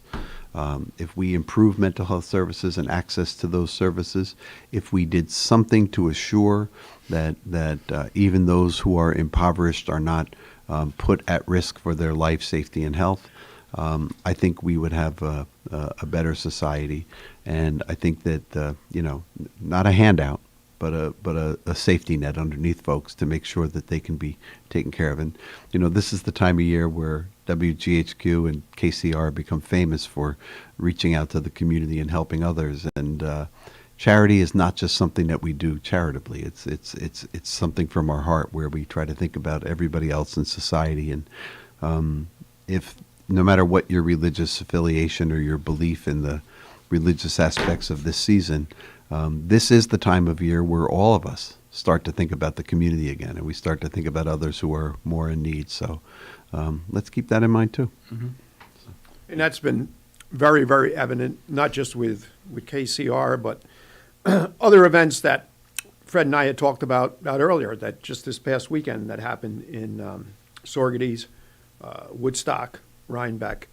And it's great to see, because there are a lot of needy families, a lot of needy children, and it brings joy when you're able to be part of it, and then also to see other individuals in the community. And we always single out Bob Circusano. It's Bob Circusano. It's a lot of others. Now, of course, I'm talking about Saugerties because I'm prejudice towards Sorgaties. I live in Sorgaties. But, you as you mentioned, the event over in Rhinebeck. And I'm not exaggerating, they were 5 deep for the entire run of the parade. It was so crowded. It was so crowded. And in addition to that, I don't know what the organization is that sponsors it, but there is a festival of lights taking place on the Dutchess County Fairgrounds. I heard good things about that. It was fun. I mean, we went through with a 2-year-old, and we bundled them up. We put the top down, and we drove along. And I was halfway through before I realized that the lights were going to the music. And in fact, this morning I turned on the radio to listen to you guys when I got in the car, and I was still tuned in to Dutchess County Fairground Radio. but it was fun. It's a drive-through? It's a drive-through, yeah.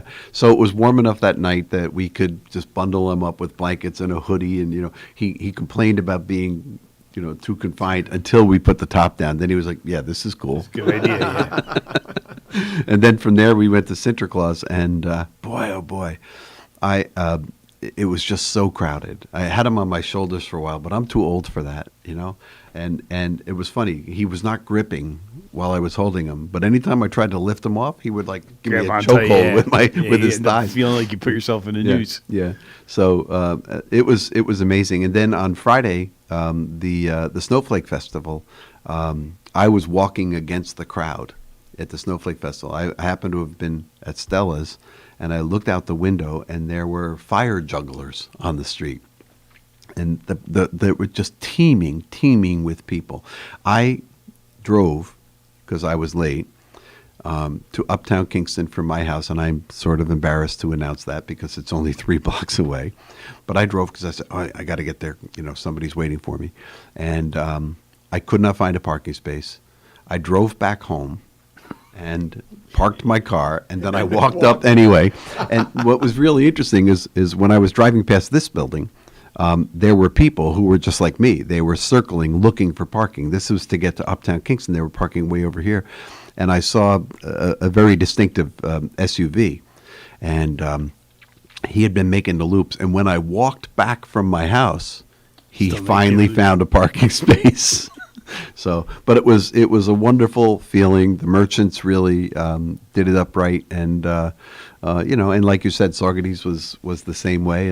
And I went to the Orpheum about 2 weeks ago, and we had gone to the Dutch the day that the governor came. We went there and had lunch before the governor came, so we did it again, and the Dutch was jammed in the middle of a Saturday afternoon. It was just filled to the brim with people, and the Orpheum I think is still working out the bugs, but that was fun. There's a good energy there, though. They're going to figure it out, and it's going to be successful. Yeah. I'm not too crazy about the idea that the candy counter and the ticket counter are the same thing, because I had my tickets and I just wanted to go in the theater, and I had to wait.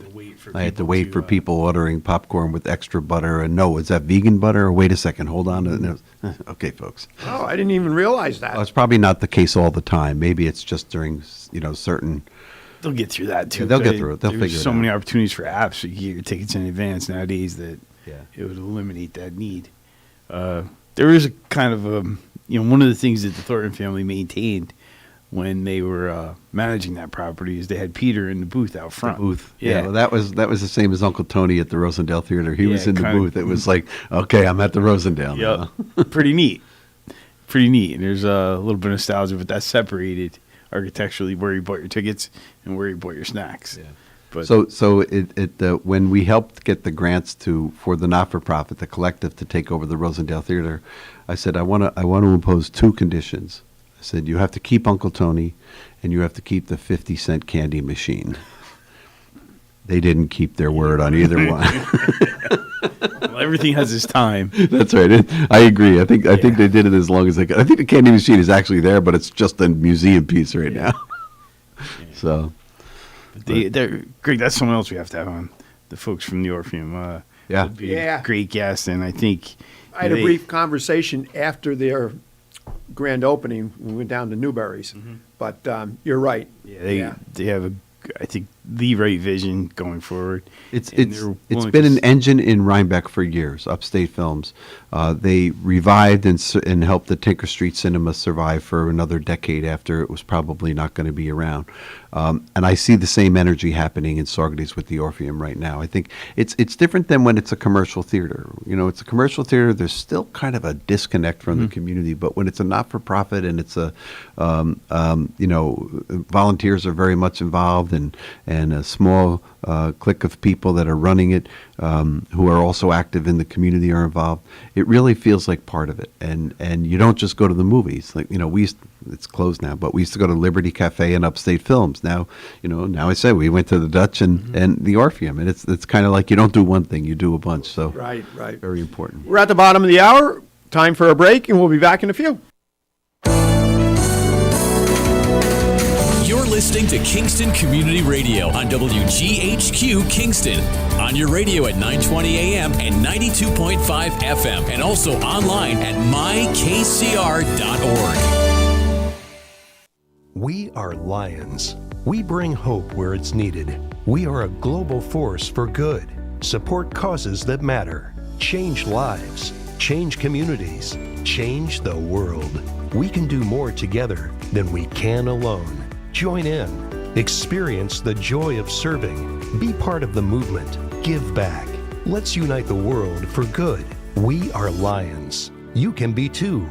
Visit weserve.org. Have you ever experienced a wish come true? For a child battling a critical illness, a wish come true can be a turning point. One song, one dance, one game, one adventure, one moment changes everything. Make-A-Wish needs your support to grant the wish of every eligible child. Visit wish.org now to help grant more life-changing wishes. Together, we can transform lives, one wish at a time. This is the story of Daniel, who was born 2 months early. His lungs weren't ready. His heart wasn't ready. His parents could only hope that one day he would leave the hospital healthy, and they would all live happily ever after. Daniel's is just one of the more than 500,000 stories of babies born prematurely last year. You can help the March of Dimes stop premature birth and bring more babies home healthy. Learn how at marchofdimes.com. Working together for stronger, healthier babies.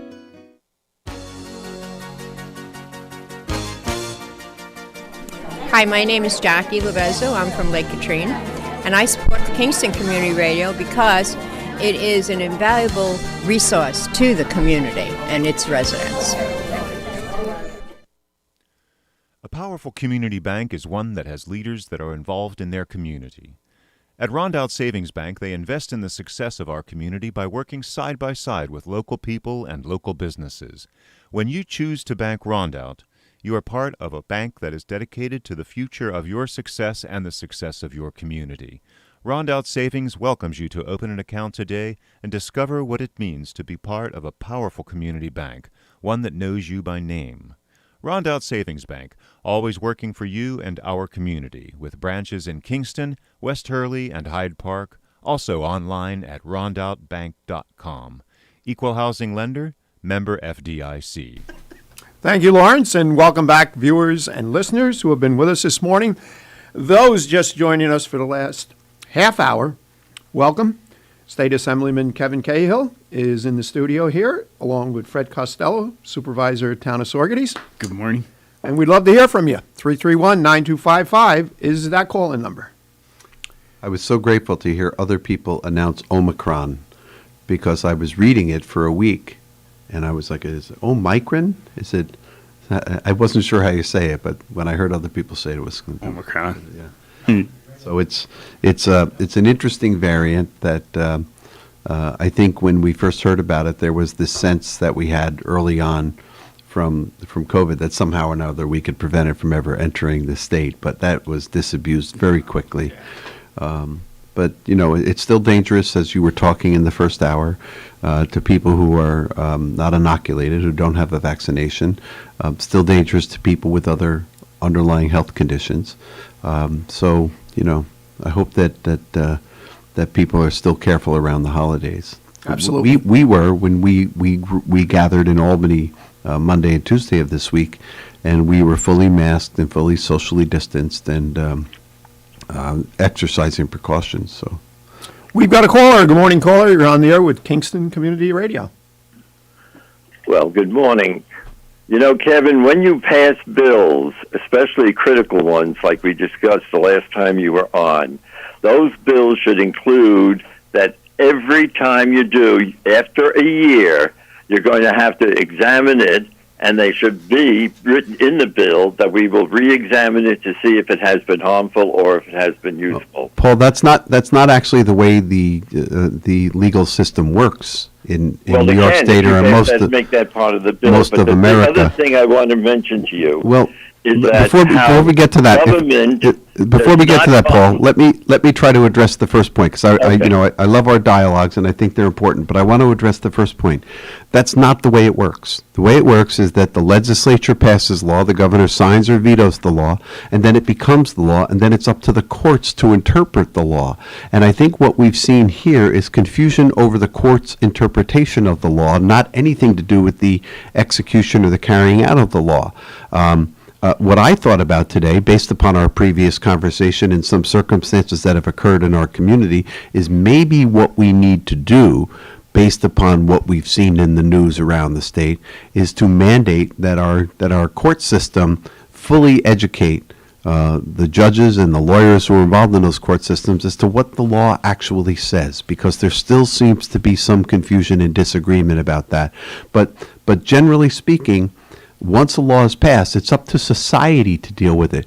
If society determines that it was a bad idea, they put pressure on the legislature to change it. But we can't start making laws that are temporary because we haven't had the 12-month review. And with that, I'm going to give you back the floor. Okay. The other issue is you had discussed earlier about IBM and who's responsible for cleaning up the damage that's done. In Highland, years ago, the worst site for dumping things that were so toxic was IBM on Riverside Road. Mm-hmm. The town fathers met with the IBM people. They were wined and dined in New York, and they said, well, we'll just tell them they can just have to close it. My brother, who was in charge of water and sewer, stepped in, and he says, no way. IBM is going to be forced to clean the whole dump up because it had polluted all the water lines and all the water and sewer, mainly the water that was taken from the residents of Riverside Road. He forced IBM clean the whole thing up and then bring water and sewer, water lines all the way up 9W to Riverside Road and then all the way down to Riverside Road. So they would have clean water. IBM had to do all of that. So that when we had, he stepped in, and that's all it takes. But when we have cowardly or paid-off government that allows IBM to get away with what they did in that, and who pays the penalty for that? It's we, the people. So what we need to do is to make sure that when we make decisions, that everything is covered and that people are acting to get the jobs done in a meaningful way. And just not let off the big businesses like IBM get away with the garbage that they placed in our community. You know, Paul, it doesn't. To me, it's not even a function of whether you're a big business. It's a function of being a good neighbor, no matter who you are. I know in Saugerties you had an issue with an individual who was doing things like, I guess he was illegally dumping and a few other things. We all have an obligation to be a good neighbor, and no one is exempt, especially those nameless, faceless corporations that kind of come in, profiteer, and then leave. In the case of IBM in the site in Kingston, and in the case of General Electric, we have Superfund laws in the state and in the federal government that say if you pollute, you're responsible forever for cleaning it up. My biggest issue with the cleanup plan at IBM several years ago was that it was a 300-year cleanup plan. So that meant in 300 years, they claimed that site would be clean. Number one, how do you have accountability for that when you're talking about 7 or 8 generations away from today? Nobody alive today would be alive then. And number two, why is it okay for them to take an eternity to clean something up when there are mechanisms and methodologies to do it sooner? And probably the most important thing we can do when it comes to pollution is have stricter laws to prevent it in the first place. How did they get away with it in the first place? Why wasn't somebody watching them when they were dumping that stuff in the water in Highland or in the town of Ulster? Why wasn't that monitored and prevented at the time? And that's what we have to do. We have to make sure that happens. I think we'll have a better opportunity after this fall. There'll be a bond act on the ballot that will allow municipalities to invest in their water systems, in particular the monitoring systems, to assure that they stay clean in the first instance. If the public decides that they're going to support that bond act, we'll have some resources around available to us to prevent it from happening in the first place. And that is far less expensive and far less dangerous than cleaning up afterwards.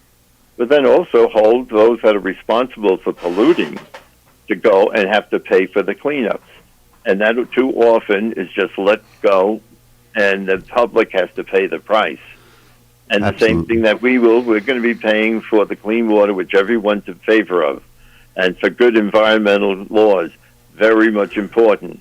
But then there should be held accountable those big corporations that were responsible for creating the problems. Is this your Christmas present to me, Paul? Agreeing with me?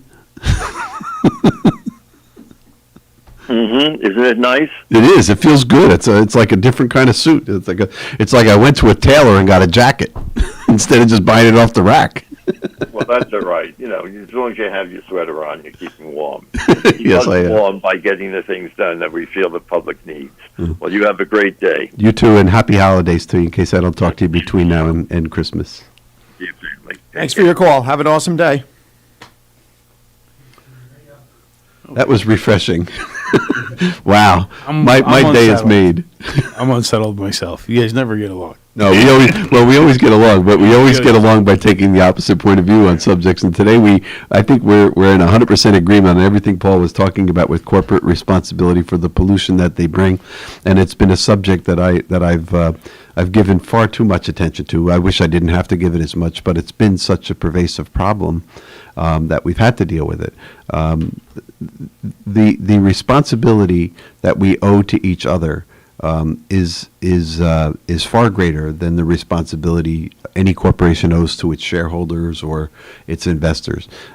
If you're a part of a community, you owe that community the obligation to be a good neighbor, and that's, I think, at the core of what Paul was talking about. If somebody does pollute, they should be held accountable for it. But again, I would stand by the proposition that if we can prevent it in the first place, that's an even better concept. It's those legacy issues, though, just seem to linger and stay for a long time. I know we're experiencing so PFAS chemicals have only come to light over the past decade. Yes. And there's significant evidence, and we learned a lot of hard lessons in Washington Lake and a couple towns up north.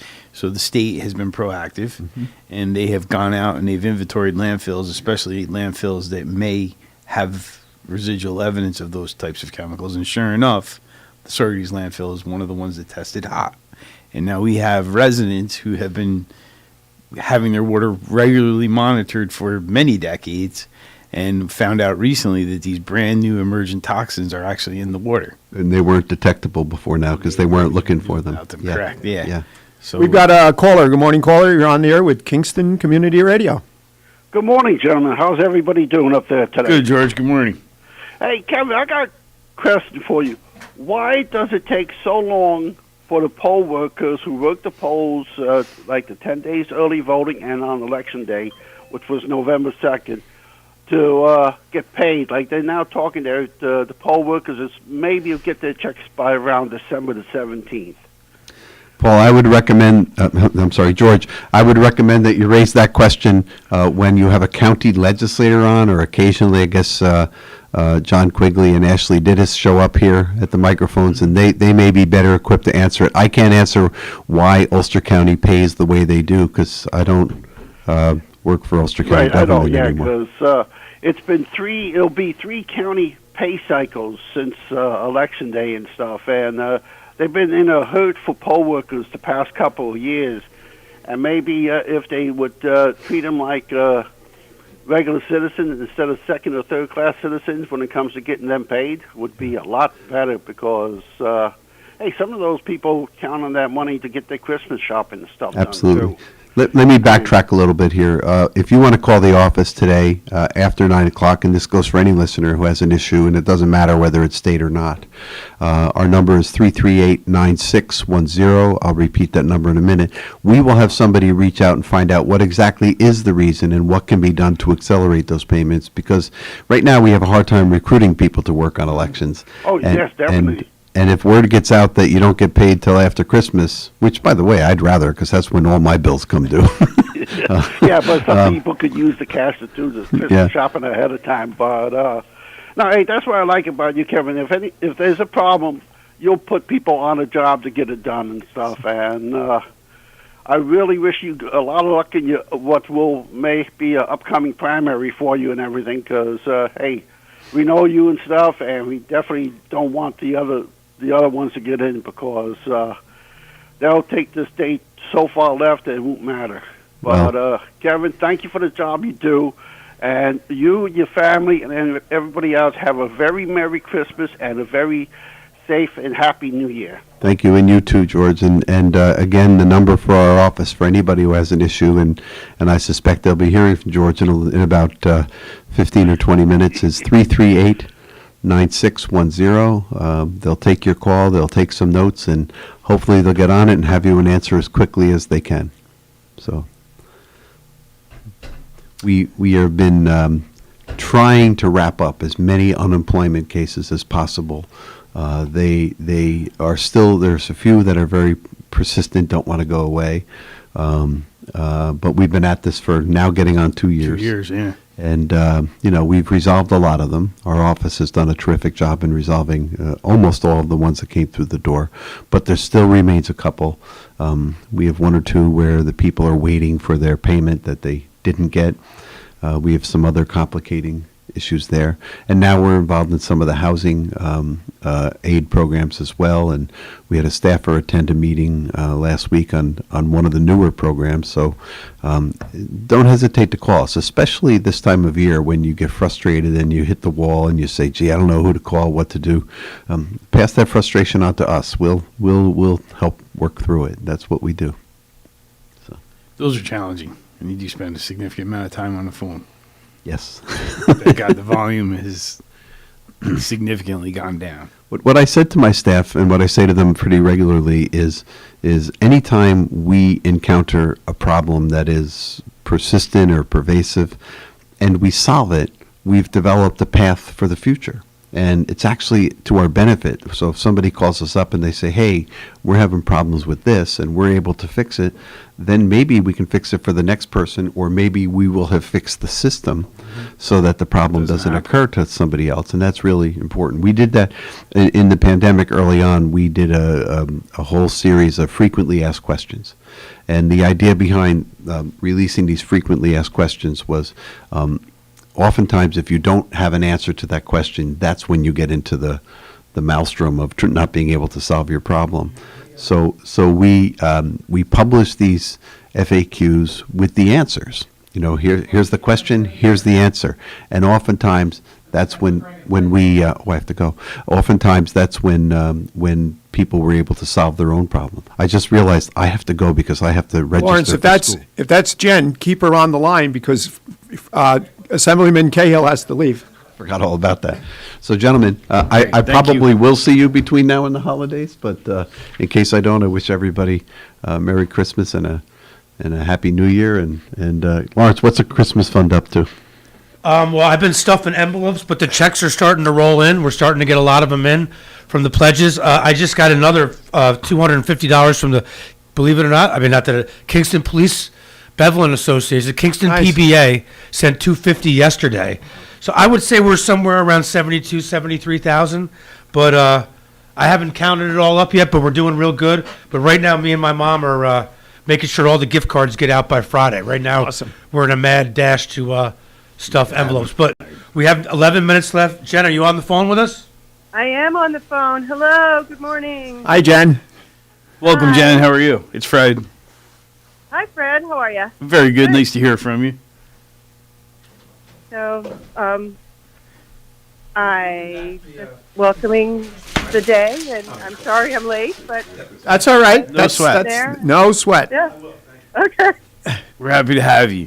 So, Jim, I don't know if you were listening earlier, but we were talking about some of the synergies that are developing between the Orpheum and the restaurant community and Newberry's, and some of the effort you've done there to repurpose that as a usable space. I know I've been there for a number of events, and folks who attended Holiday in the Village saw live music there this past Sunday. Yeah, right. Which was nice, which was very, very nice. Yeah, we've got a lot of stuff planned. As you know, and probably everybody else knows, you've got the permit sticker for renovations in the window for a very long time, because we've had some issues with just the building itself hasn't been kept up over the many, many, many years. So we've got leaks, and we redid the wiring, redid the heating. We put in a new floor and fixed up the back area. So it's been a process, and obviously with COVID, everything is slower than it would have been trying to get materials and contractors out there. But it's happening, and it's really great. It's beautiful in there, and we're going to do an artisan market December 18th, 19th, the third time in a row, which that's also very exciting. So we'll have 22 vendors this year, and they're all local. They're all local, like beautiful artisan craftsmen with jewelers, ceramic people. We've got wool is back this year from Greene County Wool. What else do we have? We've got some card making, art, and just lots of great stuff. Olson and Company is going to be a cafe in the back, so you could actually come and get a cup of cocoa, walk around. So it'll be a nice day. Yeah. I was after the grand opening. We went down, Jennifer and I, to the after show party that they had, reception at your place, and I was quite impressed. I hadn't been in there since it was Newberry's, and I was growing up in the village, and it's great to see the revitalization, what you have done, and then also everything that you got planned. And by the way, if you've got a flyer or some information that you could email to me, we would put it in the folder, and even the guests on Monday, Tuesday, Thursday, and Friday would announce that, and we would certainly announce it again next Wednesday, along with any upcoming events that you may be having. Just keep that in mind. It's a good way for us to give you some free advertising, free marketing. That's part of what we're about here. Great, will do. Yeah, okay. Well, yeah, we're just going to keep moving forward. We're over the winter we have to finish the final push for the renovations. The windows, unfortunately, we have new windows coming. We've got new awning coming, but with the supply chain, they're telling me now the windows will not be in until April. So, it's with everything. But I will say this: your Christmas display in the windows looks absolutely awesome. Thank you! Yay! Yeah, it does. I know the windows. The windows have been great. It's especially after dark. Once it gets dark, it's obviously Christmas lighting. Once it gets dark, is more amplified, but it's a beautiful display. Yeah. Oh, thank you so much. I really wanted to do something that was for diversity and representing all the kids and cultures in Saugerties, which are a lot, actually, and to just make it for the kids. Grinch. Everybody loves the Grinch. So yes. had to put him in there. Yeah, how could you not? And then also I just shout out to 11 Jane Street. We've got a full season planned for next year. Colin Chase is the show that's up now. Beautiful work. Please come over to the gallery. 11 Jane Street Art Center, which is around the corner on Jane Street. And then we close in December after Colin's show, and then we're booked solid through 2022, 2023, except we have a call for art that's out now. And so anybody who wants to apply, just go to our website, which is www.11janestreet, street is spelled out, .com. So it's 11janestreet.com. And you'll see the call for art and, read all the instructions, and you can apply. So we have a slot open 6 weeks in April, May. So, Wow, that's great. You're booked out that far. Yeah. Jen, what inspired you to do that? I mean, it's obviously very the open exciting, and space. they're all local artists. They're I don't think we've got one from anywhere except the Hudson Valley. That's true. A couple years ago, we had somebody from New Orleans, and then we had somebody from Boston. But everybody's Hudson Valley through 2023. So, yeah. That's exciting. And then, so your draw is obviously not just local, though. It's a regional, if not national, draw for folks to come there and experience the gallery. Yeah, the thing that is important for people to understand when they apply is that it's a very unusual gallery because there are two sections of the gallery. So the front part is for 2D work, which is drawing and painting. All the work is sellable. The artists get a commission. It's kind of a standard gallery. But the back part is designed for installation art, which means it's more of a immersive experience. Mm-hmm. So it could be sound, it could be some kind of lecture, it could be a performance, it could be an installation. So the artists who apply have to be able to do both, and that's unusual. And so the people that are applying have a chance to experiment and try something new, which is really cool. And that's unusual for most galleries won't let you do that. And listening to you about the folks that you have brought in that have been there, that are scheduled to come, obviously that is a huge benefit back into the community, as I like to call it, the positive economic domino effect back into the community and even Ulster County. Absolutely, because people come specifically to see 11 Jade Street, then they shop, they have lunch, and then it feeds back into the community. And plus, the thing that I'm really excited about is we're getting more kids coming in. And when I first opened, people were a little nervous. They're like, oh, art, I don't understand art, I'm not going to come in. And now people are starting to come in and say, oh, I didn't know this was here. I didn't know I could come in. And I'm like, yeah, it's free. You can come in. You can spend as much time here as you want to. It's not like a museum where you have to pay anything.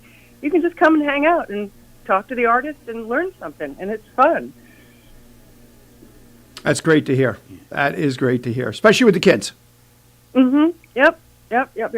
And that's one thing about the installations, which is also wonderful, is that the kids get an experience that it's unique to kids because they're so in awe of everything. So you put them in a room with like interesting shadows and lights, and they have the best questions too. Like, obviously kids have these questions that adults are afraid to ask, and that helps everybody. Like, oh yeah, I never thought of that. Huh. Good. Yeah, I can sense your energy. It's this is exciting for you, and but what motivated you to pick that spot? I know the open space is obviously appealing, but it was a monumental task to get that building back to a usable space. Yeah. I have to admit that I was completely naive when I dove into this. Totally naive. I'm an artist, and I lived and worked in beautiful buildings like this for my entire life. I never tried to renovate one. So when I started, I thought, oh yeah, I'll just have my studio in here, and that's the end of it. But when I started to do even the tiniest bit of renovation, I realized it needed everything. It needed new heat, new wiring. There was rotted floor. Half the windows were gone. There were animals living in the basement. It kind of goes on like that.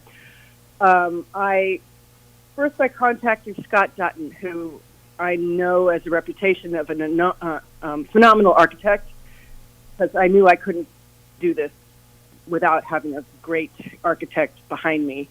And so that's how we started. So yeah, chipped away at it, took 3 years. Good for you. Congratulations, because you're getting close to the end now, and we can see the fruits of all that effort and labor, and it's going to be a tremendous resource. And I like, this is a selfish component as a community leader, this central location kind of opportunity for people to show off and share the talent that we have in Saugerties and more broadly in the Hudson Valley, because I think oddly it's a little bit underrepresented observed, under-recognized, and under-celebrated. So the more opportunities like a venue like this we have to really get people the opportunity to have that lens on it, the more successful it will be. Jen, we're going to have to get you back on because we are out of time. It was actually perfect timing when you called in because State Assemblyman Kevin Cahill had to leave early today because he's in law school. So it was great that you were able to join us for 10 minutes, but we'll be back in touch because we'd love to have you on for a full half hour. And thank you for calling in, and we'll be in touch. Okay, thank you so much. All right, bye, everybody. Have a great day. Thank you, Fred Costello, Supervisor, Town of Saugerties. Thank you, Lawrence Maxwell. And most importantly, thank you, listeners and viewers. We'll be back here next week, same time, same place.